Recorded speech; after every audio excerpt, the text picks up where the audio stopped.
Hi guys, it's Shelly here. Welcome to my channel and thank you for joining me today. On today's video, I have a full colour along to share with you in Rita Berman's Asia book, and I chose to do the New Year Dragon page. My aim was to finish this page, finish colouring this page and get it out to you guys by the actual New Year for February the 10th for that week of New Year celebrations. However, I unfortunately didn't get a chance to finish it. I've been super occupied, super busy, and yeah, colouring has been a little bit slow. It's sort of taken a little bit of a backseat, but that's okay. I did put a poll out and ask you guys, do you want me to finish it as a colour along, or should I just finish it in my own time? And it's the most of you said to finish it as a colour along, so here it is. And it is the Year of the Dragon, so I guess it's still okay to get it out to you guys so late. So hope you guys don't mind. I have chosen to try out and play with my Inktense pencils. Now, I did use my Inktense pencils on another page in Rita Berman's Europa book, and it worked really well. I didn't have to do much pencil work over the top, but I hadn't used it, I don't think, or I may have used it for a background, but the background space was not as much as the background space we have on this particular page. And so I decided to try and play around with the Inktense again because I haven't really used it for a background and I want to see if I can figure out how to use it. And so I decided to do it on this particular page. So I've used Derwent Inktense for the background and for basing as well. And then I've used my Faber Castell Albrecht Dürer pencils for my finishing pencil work, the finishing touches. I felt I needed it, but that's because I didn't want to go all in with my Inktense on this page. I just decided to do it as a base. But if I put in the shadows and highlights with the Inktense pencils, I wouldn't have needed to go over with the pencils, with any pencils dry. But I started off the page with the idea that I was just going to use the Inktense as basing, so that's what I went with. And so yeah, I used my Albrecht Dürer pencils for the pencil work, and then I used a lot of white Posca pen and a lot of metallic paint pens, specifically the super golden markers by Lightwish, Guagna, and I used the Flysea glitter markers, again by Lightwish, and I've done a review on both those pens they were both sent to me by Lightwish, and I've done reviews of them. If I remember, I'll put it in the description box below, but they are lovely metallic and glitter pens. They work really, really well, and so yeah, I was excited to use it on this page. And then to finish off the page, I will be using Winsor Newton ink in white and gold, just to add even more shine to the page. So lots of glitter, lots of shine on this particular page. With regards to the colour scheme I decided to go for, I have decided to keep it quite conventional because I didn't really have any other ideas. Like, nothing else was cropping up in my mind, and I just decided, let me go for the conventional red dragon. And so I stuck to, very conventional colours. So red and gold and yellow, and I added a little bit of turquoises in there. Now, I have seen a little bit, I don't know if Rita Berman finished the page, but I have seen a little bit of her coloured version of this page on Instagram, and it's absolutely stunning. And so I was really intimidated to colour this page. I really should stop looking at her colouring because it's just absolutely amazing, and my style of colouring is nothing like hers. I cannot think outside the box and put colours together, and so I should really stop looking at her colouring because it does throw me off a little bit. Her art, her illustrations, her colouring, her colour choices is just absolutely amazing. But yeah, I think for me, I felt safer just to keep to the conventional colours for this page. But I think it worked, and I'm happy that I did keep to the conventional colours. There's not that much happening on this page with regards to details, so there's not too much to say, but I will still dip in and out with a little bit of a voiceover just to explain my thought process and talk you through what I'm doing. So to begin with, I tend to always start with my background, especially if it's a very large blank or empty space to fill up, white space to fill up. And so that's what I decided on this page. I wanted to start with the background first and then go ahead with the foreground. And like I said, I wanted to just play around with the Inktense pencils. I thought that if I did the background, if I could figure out how to do the background and it worked successfully with the Inktense pencils, I won't have to go over with the pencils dry. So with regards to Albrecht Dürer pencils, I love using them. You guys know that. And I use them for backgrounds all the time. And I love the effect it gives. But because they're watercolor pencils, putting water does dilute them a little bit. It does fade the color a little bit. Yes, you can go over with a few layers of the pencil so it doesn't fade as much, but it still does fade a bit. And I tend to go over the base with either the pencils dry or with another layer of the pencils wet off a palette using a paintbrush. With regards to Inktense, because they're ink-based and not watercolor-based, they're actually really vibrant when you activate them with water. So the color that I'm applying with the pencils dry is going to change when I apply water to it. And you can see it on the swatch card that I've shown. You can see that the pencil I'm laying down dry is a very different color to the activated pencil work. And so I thought that using Inktense might mean that I don't have to go over the base color that I've applied, and that will save a little bit of time for the background. Also, I think in the past, I haven't watched actually any videos recently on Inktense pencils, but ages ago, a few years ago, I remember some people saying that it was hard to work with Inktense, that they would dry quite fast, and so to get a good finish, especially for large areas, they struggled. So I wanted to see how I felt about using them for the background. And I think that, it was good testing it out on a small page. So basically, I'm just applying the pencils dry directly to the paper rather than using it off a palette. I wasn't so sure what I was going to do with the fireworks, and I think that's why I always avoided this page.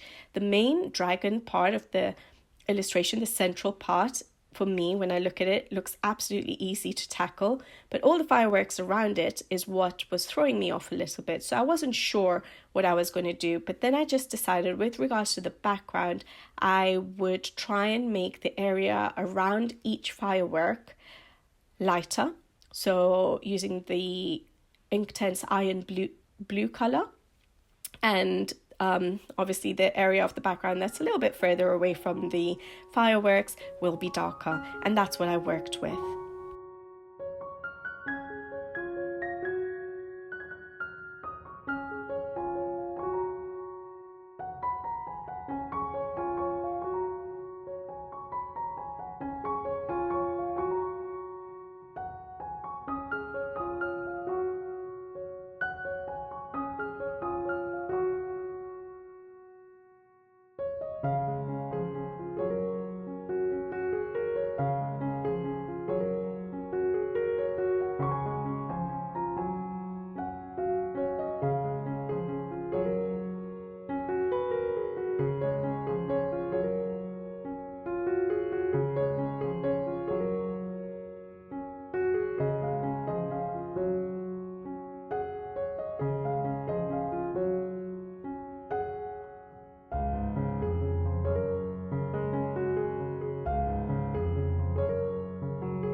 Once I applied the pencils to the paper, then I went in with my water brush and activated the pencils.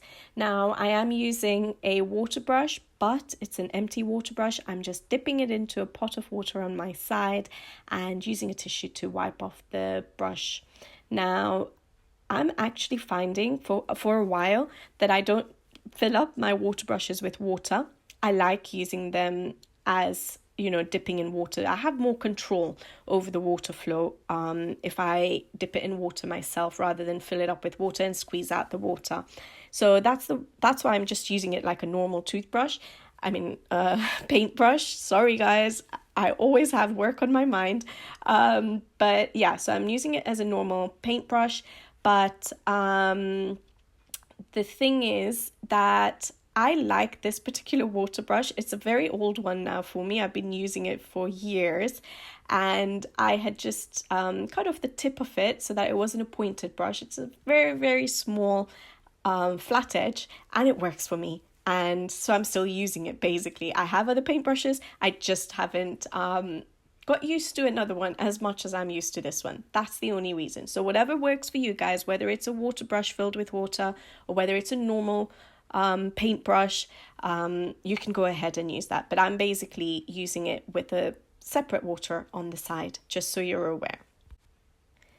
Just like my Albrecht Dürer pencils, I work from the highlight areas into the dark areas so that I do not pull the dark pencils into my highlight areas. I need to try and maintain my highlight areas as much as possible. So you'll see me working from like the firework, the area I left without any color pencil on it, from that out into the dark areas. I pull a tiny amount of the iron blue that I had laid down near the firework into the firework area, ever so slightly, just to blend it out, and then I go out into the darker areas, shadow areas.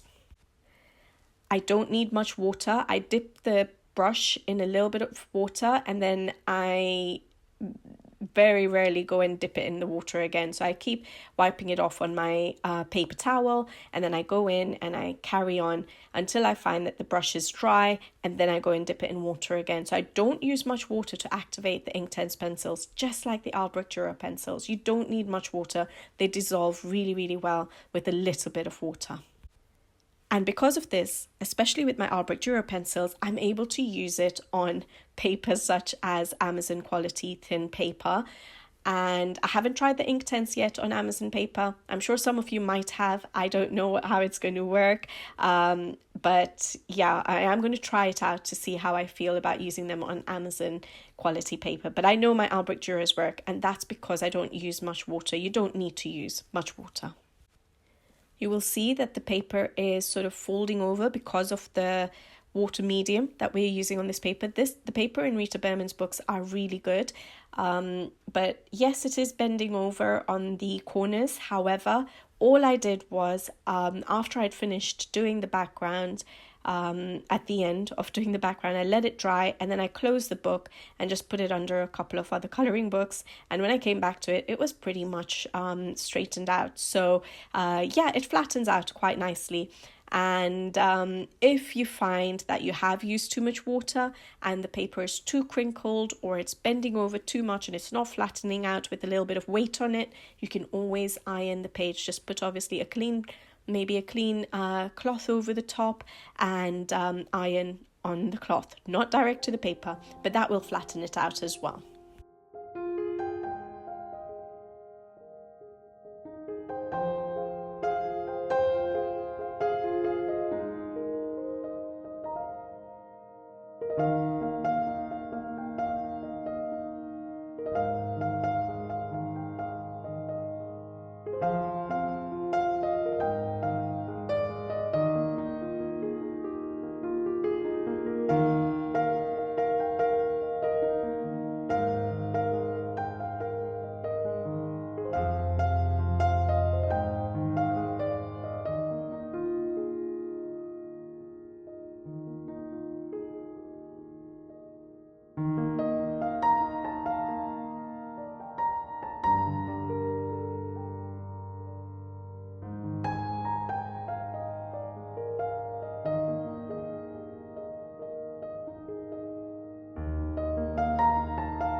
Once I'd finished with the background outside the main illustration, outside that circle, I then went in and did the background within the circle. Now, I didn't do it at the same time because I wasn't sure yet how I was going to approach this page. Like I say, many times I don't always know the entire plan for a page, and ideas just come to me sometimes as I'm working on the page. And so I wasn't sure whether I was going to do the circle on the background of the circle within the circle a different color, or whether I was just going to pull through the same background color. And so I decided to just pull through the same background color, but if I'm not mistaken, I just kept to using the deep indigo, made it a little bit darker than the background outside the circle. So I didn't want to add in the iron blue where I've added it around the fireworks. I wanted it to be a bit darker within the circle. So yeah, I will go ahead and I apply this color direct to the paper, and then I will activate it again. But I do leave a little bit of uncolored space, so white paper in the middle of the circle, so that I have a bit of a highlight area in the center of the circle. You'll see that as I'm working on applying the pencil and then activating and trying to maintain the middle of the circle as a bit brighter.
So that is the background done. I just wanted to show you that even though I used quite a bit of colour, I did the entire background, nothing bled through to the other page. Because I was in the mood to play around with my Inktense pencils, I decided that I would use them for basing as well. Not to complete the entire page with them, so I wasn't going to do shadowing and layers of the pencils just to finish it off as an Inktense finish. I wanted to still use my Albrecht Dürer pencils. I wanted a nice bold, vibrant finish, and so I decided to try them out to see how I felt about using them as a base and then using my Albrecht Dürer pencils over the top. So just experimenting and playing around with a new medium basically. So yeah, I start going ahead and working on the main illustration. I started with the dragon. It's the main it's the centerpiece of this page, and I decided to go for the conventional red dragon look. And so I'm just working with my Inktense pencils to lay down a base, and just like with my Albrecht Dürer pencils, I work from my shadow areas into my highlights, trying to maintain some empty white paper space, white areas for the highlights. So just like my Albrecht Dürer pencils, I always tend to work from the shadow areas or the areas that are going to be the darkest towards the highlight areas, trying to maintain that highlight area. And because I'm using the Inktense just for basing, I decided to just stick to one color to lay down the base. And I've found that with the Albrecht Dürer pencils, when I use them dry on the paper, they work beautifully for me. I know some people are not as keen on them, but for me it's always worked. But I do find that when I base, whether I base with my Albrecht Dürer pencils as a activated water base, or whether I use water-based markers like my Tombows, or I use alcohol markers, or now the Derwent Inktense, I find that it just makes the pencils so vibrant.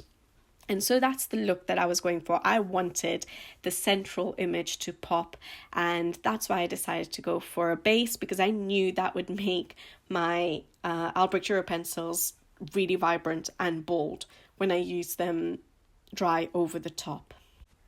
And in this particular case, with the Inktense pencils, what helps is when you activate the pencils, as you've probably seen when I did the background, the pencils become more vibrant. The color, the pigment becomes more vibrant. And so activating the pencil base will already create a little bit of vibrancy, and then going over with my lots of layers of pencils over the top will make it even more vibrant. So you'll see me just applying the one pencil shade, I think is it Persian red that I was applying. So I'll apply it on the dragon, the main body of the dragon.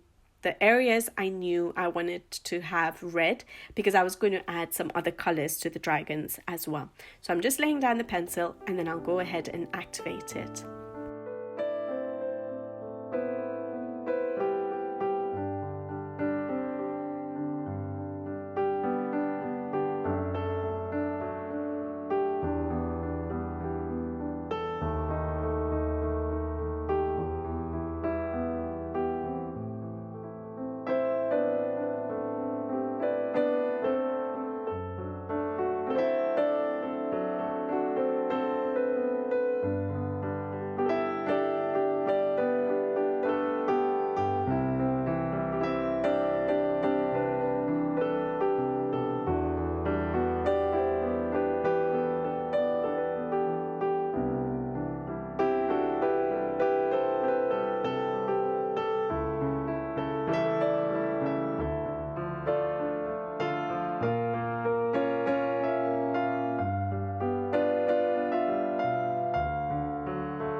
I decided to then just carry on and lay down all my base colors, and then I will go over with the pencils dry.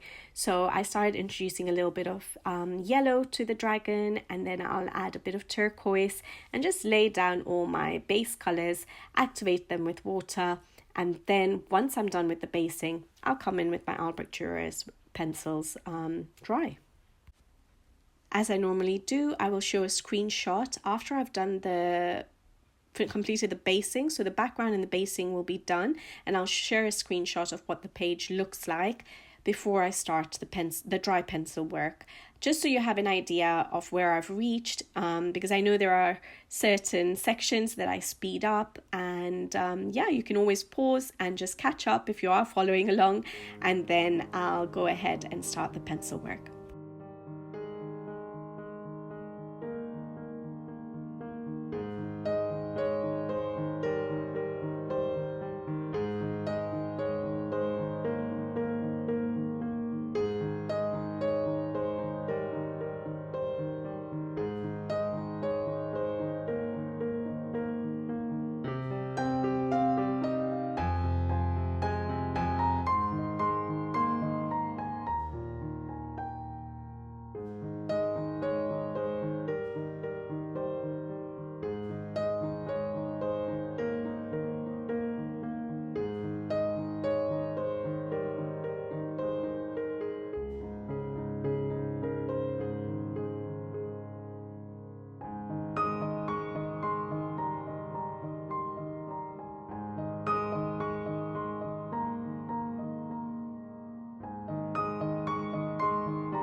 Okay, so that's the background and basing done, and it's already bringing the page to life, really, even though we've not done much shadows and highlights yet. But hopefully it gives a good idea when I give you a screenshot of where I've reached. Now I'm going to go in with my beloved Albrecht Dürer pencils and start working with them. And in this case, I'm just going to be using them dry, but I'm going to be going in with layers as I love doing. I find it relaxing and I love just seeing the illustrations slowly come to life, slowly start popping and becoming 3D. And that's my favorite bit. I don't get as much pleasure from basing. So even when I use like water-based markers or even alcohol markers recently, I don't get as much pleasure as I get when I'm using my pencils and doing those layers and seeing the whole illustration come to life, pop off the page and become 3D. Does that sound crazy? I might be overexcited about it, but yes. So layering. So that's what you're going to see me doing, and it's just going to transform the little basing that we have applied. Again, with my pencils, I'm working from my shadows out. Now, I'm not using my darkest shade yet. I usually go in with like a mid-tone, I think. I don't go in with my darkest shades. I go in with a mid-tone. I'm working from the areas that I think will be the darkest into the highlight areas, making sure to try and maintain my highlight areas as much as possible. There is ways of correcting this. So if you do lose your highlight area, you can try and use a pencil that is quite opaque. I know a lot of people like, is it the Prismacolor white? That's quite opaque. You could use that to add your highlights back in. You can use a paint pen to add your highlights back in.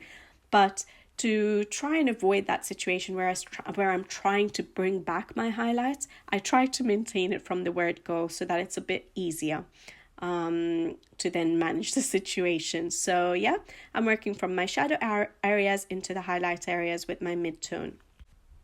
And then I will start working with slightly darker shades. And again, just going in from the areas that I think are in shadow or are going to be the darkest. And then I will eventually finish off with the lightest. And I go pretty dark in my shadow areas, as you guys probably already know if you watch my coloring, that I like to make my shadow areas very dark. And this is a bit limiting because it makes it really hard for me to actually color illustrations a bit more subtly. So if I wanted to do pages where the colors are a bit softer or are more pastel toned, I find it really hard to stop and not go so dark in my shadow areas. So it's very rare that you will see my colorings with pastel tones because I don't think I know how to stop darkening up the shadow areas. So it is a skill basically that I have to work on and try and figure out how I would color more pastel pages, for example. But because I enjoy that process of bringing in that intensity, it's very hard for me to leave a page quite subtle, soft and pastel toned, which is a bit sad, but maybe it's just something that will come later when I spend a bit more time trying to work on that. But yeah, so I keep going in with darker shades in my shadow areas, and you'll start seeing how that helps make the illustration more 3D. For me, it was hard to decide on this particular page where the light source is coming from. So where my shadows are going to be, where my highlights are going to be. I usually mention that if I don't see a light source on a page, so for example, there's no candle, there's no lamp or lantern or moon, then I just make up my own light source, and it's usually just from the top left corner of the page, and then I work with that for my shadows. And so I've sort of put that to use. So I'm sort of in my mind keeping it in my mind that maybe the light source is from the top left. But we can't forget that on this particular page there's a lot of fireworks, and there would be lots of light sources from all over the place coming onto the dragon. But I thought this would be quite challenging for me to try and play with that sort of light sources, so I kind of ignored them and just worked with the fact that I have light coming from the top left. I color this little segment of the dragon, and I think I will also color the face just to show how I do where I put my shadows and highlights with regards to the nose of the dragon and the face just around the eye. And then the rest of the dragon, I will do the rest of the red part of the dragon, I'll do off camera. However, I will show you where I'm going to put my shadows. So where my shadows are going to be, just so you can see how I'm going to work with the shadows and highlights. So I'll apply, yes, my mid-tone to my shadow areas like I did at the beginning of my pencil work, but it'll give you an idea of where the shadows are going to be because I always work from the shadows to the highlights. So hope that helps.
Once I've finished with the red body of the dragon, then I start working with the other colours. So the yellows first, and then I'll work with the turquoises. So again, I'll show you little segments of the colours I'm using, so the shades I'm using, and then where I'm putting my darker shades and lighter shades. And yeah, I'm just working along and laying down and filling up the dragon with colour.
To help with the 3D effect, I needed to make sure that the mouth, the open mouth, what we can see inside the mouth is darker than the surrounding dragon. So I did use my reds, but I made it really, really dark. I just activated my pencil base with water so that it covered up the paper, the whites of the paper quickly, and then just went in with a brown to really darken up the inside of the mouth and make it look like it was in shadow basically.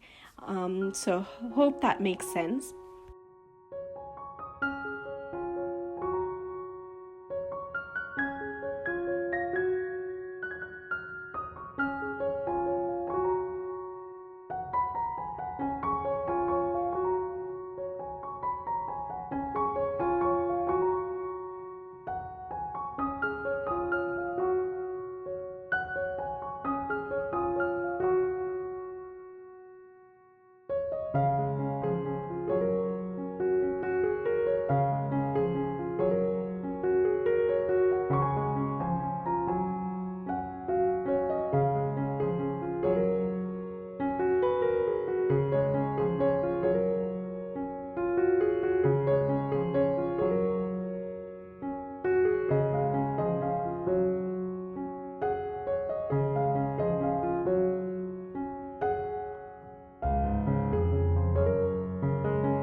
So I would have shown you a screenshot of the dragon completed, and to me it looks so majestic, so vibrant, and it looks awesome to me. I love all the vibrant colors, the bold colors, and I think it really works against the dark blue background. As you would have noticed, I kept the frame to color last because I had no idea what I was going to do with that. So as I've mentioned to you before, when I don't know what color an element is going to be, because I don't plan my whole page out at the beginning, I just leave it out till I'm ready to get to it. Once I put more color on the page, it becomes a bit more obvious or more apparent what color I'm going to end up using. And in this case, I decided not to add any new colors. The first thing I thought about was to do a gold frame, and I think actually that may have looked really good. It would have popped off from the blue background, but to me, I got a bit confused. I didn't know whether it would sort of blend in with the yellow I've added on the dragon, and I did not want to take away from the dragon. So then I decided I'll just go in with the blues that I've used for the background. So I'm using the Derwent Inktense again, and I'm going to activate them with water. And then I would add accents of gold metallic paint pens to just give a bit of life to the frame. But yeah, I'm not sure I went for the right choice by going for blue, but I knew what I was trying to do, and that was not to take away from the dragon. So I don't know, maybe if I just used a different shades of gold, it may have still worked and it may have popped off the page a bit more. But yeah, I went for blue and then just added a bit of shine to it with the paint pens. If you guys are still here and listening to me, what color would you guys have gone for the frame after looking at how much color is on the page? Like, would you have chosen a different color? Let me know in the comment section below.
And then we had the little smoke bits to fill in as well, just 2 little bits, but again, I kept them till the end because I didn't want them to look the same as the turquoise clods that we did. So once I filled up the rest of the page, I decided to just go for yellows, just to break up a little bit of the blue. There's a lot of blue on this page, isn't there? So yeah, I made the little smoke bits yellow. And then I think, if I'm not mistaken, that's the pencil work done.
time for embellishments. Now, I love doing this part of my page.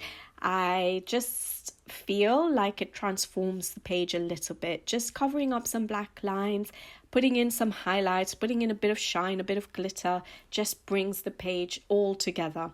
And on this particular page, I knew I'd be using a lot of metallic and glitter pens because of the celebration that we were going for. It's a nice, it felt majestic. It felt like it needed to have a lot of sparkle and shine, and with the fireworks and all of that. So yes, I started working with some some metallic gold paint pens.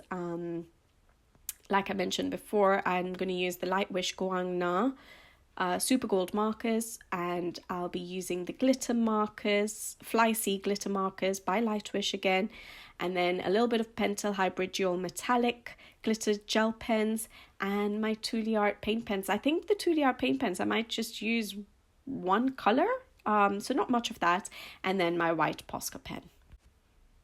So I'm doing a little bit of detailing with the gold pens for the framework, and I add a little bit, I think, to do I add any bit? Yeah, I think I add some to the dragons, in the yellow sections of the dragons, just to give it a bit of shine. You won't see it in a photograph when you take a photo for Instagram, but for you yourself, when you look through your books and you flip the pages and you see that sparkle and shine, it looks wonderful, doesn't it?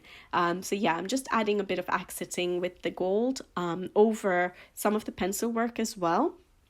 For the fireworks, I decided I didn't know what I was going to do till the end, and I decided to just go in with the Flysea glitter markers by Lightwish to just cover up the black lines and to give a bit of sparkle for the fireworks. Now, I'm sure people can do fireworks a lot better than that, but I hadn't planned it out properly, I guess. So I didn't work too much with the firework effect. I think all my attention sort of went on the central illustration. And so I just put in a bit of glitter paint pen work for the fireworks. And I covered up some black lines to just give a bit of highlight to the page. And I used my Posca white pen to do a little bit of detailing, some dots here and there, again to help with highlights. Paint pens, whether it's metallic, glitter, or just normal paint pens, they tend to dry faster than gel pens. So I always do my paint pen work first if possible. And then I work with the gel pens because I know I'm going to have to leave it for a little bit for the gel pens to dry up well. And so I do my paint pen work first, and then I'll go ahead do the gel pen work. And then at the end of the page, I will do some sprinkling.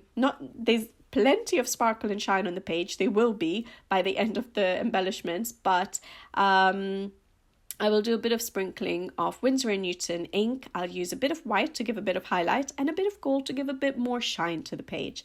I'll do that off camera. I do show you the products on screen, so you will see which ones I'm using. I use a paintbrush and I literally dip it in the ink and then just splatter it on the page by tapping the paintbrush. I can't do it on camera. I know some people have requested that, but it's literally just tapping your paintbrush and it releases droplets on your page. I can't do it on camera because of my layout. I'm in the family room, in the living room, and I really don't want to get paint on the walls in this particular room. And I don't have another setup for being able to record elsewhere. So I apologize for that, but hopefully it's not a difficult technique to do. Once I do the sprinkling, the page will be done, guys. And I really enjoyed doing this page. It didn't take me that long, to be honest. It's just that I had limited time on my hands. But I hope you guys, if you do like the color along, you do follow along, make sure you share it with me on Instagram, on email. I love seeing your completed versions. I love to see that someone has colored along with me. These videos do take a while to record, and it just gives me so much pleasure to know that you guys enjoy it. So yeah, if you do follow along, please share it with me so I can see your versions. And I love sharing them with my followers, like on Instagram and stuff. So I always share it. Yeah, it makes my day, basically. if you're still here, I really hope you guys are enjoying this layout of color alongs with the voiceover, you know, dipping in and out. I can't do a voiceover for an entire video. Okay, this particular color along was not as long, but as you guys know, some of my color alongs can be about 3 hours long, and I can't speak for 3 hours, guys. I'm speaking at work all day long, and then to do voiceovers, and it's quite taxing. And generally, I am quite a quiet person. I don't have that much to chat about. So I do hope that you guys are enjoying this version of the color alongs rather than just a little bit of a 10-minute chat at the beginning. So hope it helps. Also, just sharing my thought process with you guys, and helps you guys follow along a little bit better. So I'll leave you guys to watch the little bit that's remaining of the video in peace, and hopefully I'll be back with you guys again soon on another video. So until then, take care. Thank you for watching as always. I really appreciate it, and I'll be back with you guys again soon. Take care. Bye bye.